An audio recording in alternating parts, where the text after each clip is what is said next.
سلام دوستای گلم، به کانال آشپزی من خوش اومدین.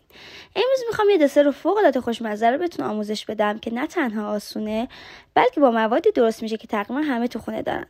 اسم این دسر خوشمزه آبنبات برونی است. مواد اولیه دسر خوشمزه شامل خامه دانه شکلاتی، شکلات فندقی، آرد کامل، وانیل، تخم مرغ، شکر، کره، شیر، شکلات تلخ خرد شده و پودر کاکائو. اگر مثل من فر ندارین میتونید از سالاردوم یا ماکروفر استفاده کنید و به مدت 5 دقیقه گرمش کنید. در مرحله بعد قالب‌های مافین رو با روغن چرب کنید و کفش پودر کاکائو بریزید. در ادامه شکلات تلخمون رو کامل خرد میکنید.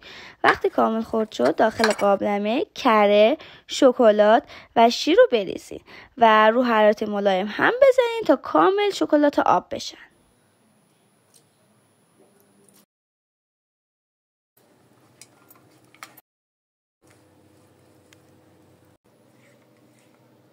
از اینکه شکلات کامل آب شدن از رو حرارت برش می‌داریم و بهش شکر، تخم مرغ و وانیل اضافه می‌کنیم و خوب هم می‌زنیم که با هم دیگه مخلوط میشه. و در آخر آرد و نمک رو اضافه می‌کنیم و همه مواد رو مخلوط می‌کنیم تا یک دست بشن. در ادامه مواد رو با دقت توی قالب‌های مافین بریزید و آروم چند ضربه بزنین که همه مواد کامل پخش بشه و شکل قالب رو بگیرن. بعدش چند تکه شکلات فندقی روش بریزین یا مثل من میتونین از شکلات صبحانه استفاده کنین و باقی مانده مایه رو دوباره به مواد اضافه میکنیم. در ادامه قالب رو چند بار به زمین میزنیم و اطراف مایه رو مرتب میکنیم.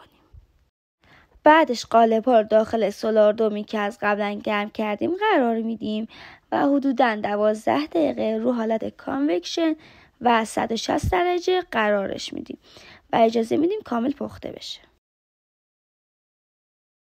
بعد از پخت بذارین 10 دقیقه خنک بشن و بعدش آروم از قالبش جداش کنید.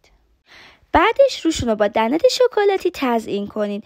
میتونین با قیف یا چنگال این کار رو انجام بدین و در آخر با هر موادی که دوست دارین روش رو تزیین کنید. من روشون رو با اسمالتیز و خلال بادوم و ترافلای رنگی تزیین کردم. فقط بافتش رو نگاه کنین. امیدوارم درستش کنین و لذت ببرین. اگه از این دسر خوشتون اومد حتما لایک کنین و نظراتتون رو برام بنویسین.